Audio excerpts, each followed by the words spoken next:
we going to do today, brain? The same thing we'll do every video, Becky. Try and take over the world with science!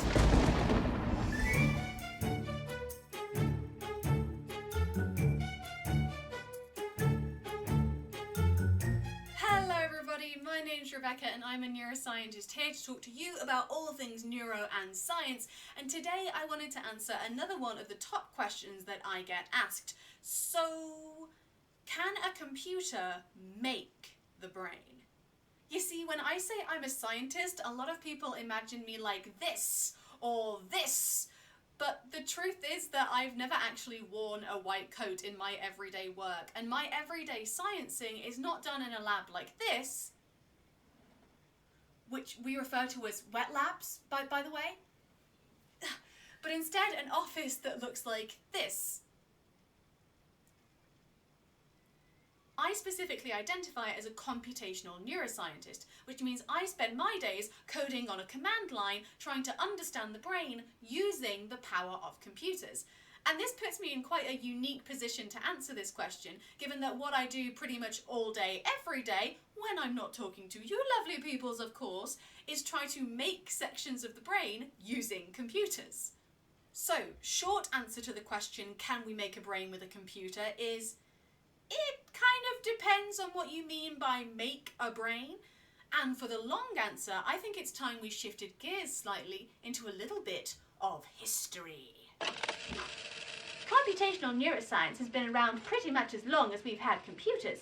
From the analytical engine to the Turing machine, there's a long-standing tradition of using the latest in mathematics and technology to understand the wiring in our own heads. As early as the 1700s, there was the notion of animal electricity, this notion that humans and animals had a special brand of electric they could use to make their muscles move. Very Frankenstein. In the earliest days of computers, we took the fact that both brains and machines could be thought of in terms of formal logic, the brain as a calculating machine. If A, then B. If this happens, then this will happen. We can track that over there to that over there, input to output, an algorithmic understanding of the transmission of information. Don't know what happened there. The field of computational neuroscience really hit its stride in the 1950s. Let's paint the scene. It's 1956. Just last year, a commercial version of Turing's Ace machine, named the Juice, they did not think that one through, has become available with now over 30 worldwide. And you hear that the clever folks over at MIT just earlier this year invented something called a keyboard, which hopefully means that the days of feeding computers using pesky tapes and punch cards is coming to an end. At the same time, in Santa Monica, USA, researchers Newell and Simon publish The Logic Theory Machine, a complex information processing system, detailing a machine that can solve mathematical proofs, perhaps one of the first instances of a computer being able to do something previously considered uniquely human. Just a few years later, in 1958, a friendly chap by the name of Frank Rosenblatt releases a paper on his new machine, the perceptron. Not a transformer, though it should be. This idea uses some of that earlier logic work from the 40s to create a system to replicate human perception, specifically vision, using nodes or units to represent the retina, the eye, and processing through the brain until an eventual response. This formed the first ever neural network and spawned hundreds, thousands of groups working on similar approaches, which opened the gateway for the artificial intelligence we use today, including large language models like ChatGPT.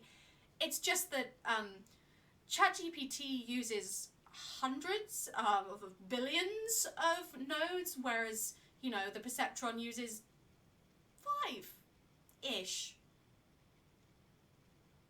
What we can also take away from the example of the perceptron is that computational neuroscience isn't a one-way street. Oh no, it ain't just computational neuroscience, baby, it's neuroscientific computers, a symbiotic relationship where computers influence neuroscience and neuroscience influences computers back. And this isn't just a story of science, but of society. See, the fear of computers was just as potent back then as it is today. From The Guardian's 5 Ways AI Might Destroy the World in 2023 to commentators in 1949 claiming gadgets of all kinds make men more comfortable but wean them from nature. And so adverts tried to make computers seem friendlier, more human, by claiming they were just like electronic brains, here to make our lives easier. Navy is enlisting a new recruit in New York, and it's something of a special event. Officials of international business machines and high-ranking naval officers are on hand for the induction of the Navy's newest recruit. It's called the Naval Ordnance Research Calculator, NORC for short, and it's described as the world's fastest electronic brain, never needing a vacation for multiplication. The idea of a computer as an electronic brain has therefore been really helpful in driving computers forward and also in selling the computers.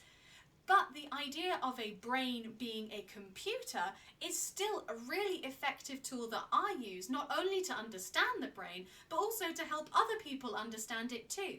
For example, one of the most common questions I get from small children with a morbid sense of curiosity is, what can you tell from a dead brain? And this is actually a really difficult and nuanced question to answer, but when I use this analogy of the brain as a computer, it becomes much simpler. I can turn the question back on them and ask, well, how much can you tell from a computer that's unplugged compared to when it's switched on and working? It makes a complex problem much more intuitive.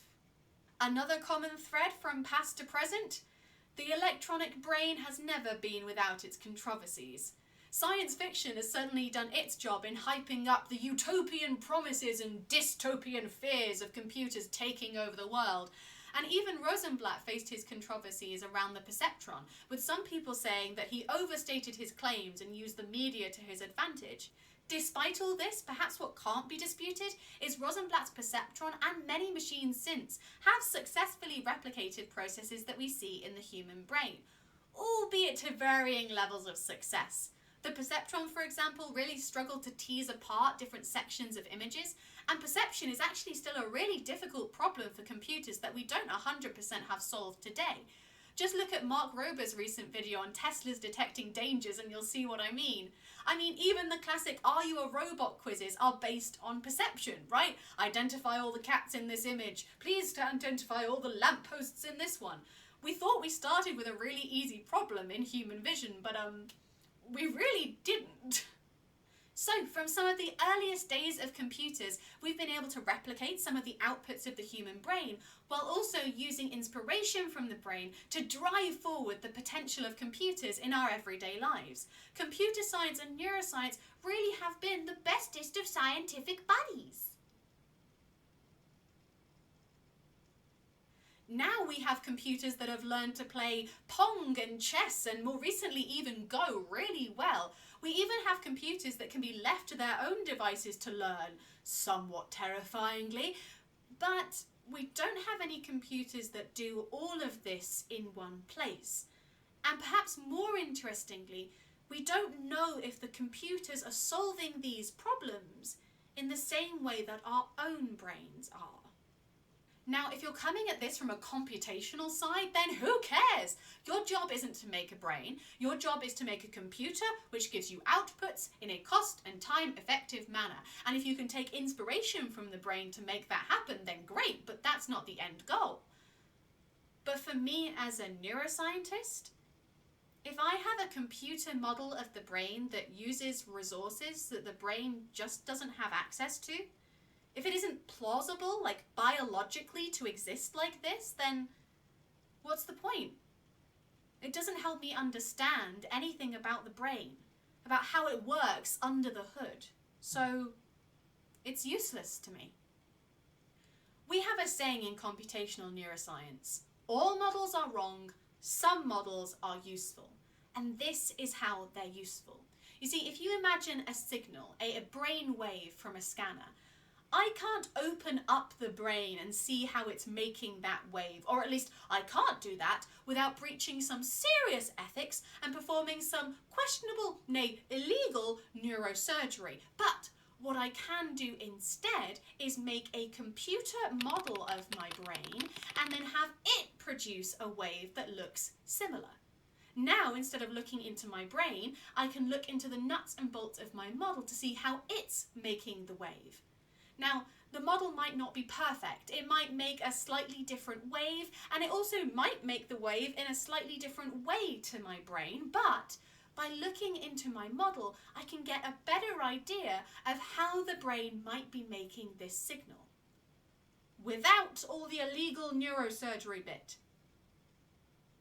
So, we've advanced computers with knowledge about the brain, and now we're advancing our knowledge about the brain by building models with computers, but will we ever be able to make a brain using a computer?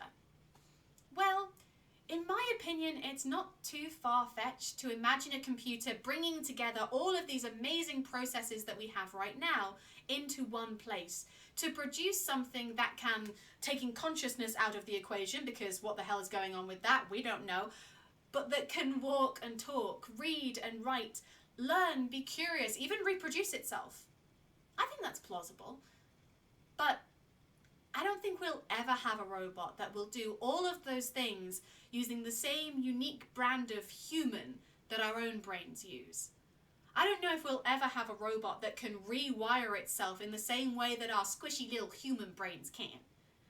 There are thousands of ways to solve even simple problems like seeing a cat in a picture, and I think it's kind of cool that our brain chose the weird and complicated one that it ends up with, and I think it'll be a while before robots do the same. But for now, what we do have is computers doing some pretty amazing stuff with the power of neuroscience, and neuroscience doing some pretty amazing stuff with the power of computers. Makes you wonder what else we'll get up to in future, doesn't it? If only there was someone progressing her PhD who could look into all of this kind of stuff.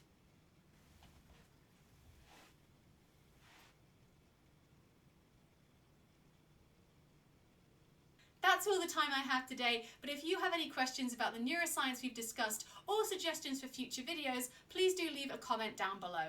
Other than that, it's time for me to get back to the lab and plan what I'm going to do for the next video. And in the meanwhile, please do let me know of any progress you make in trying to take over the world with science!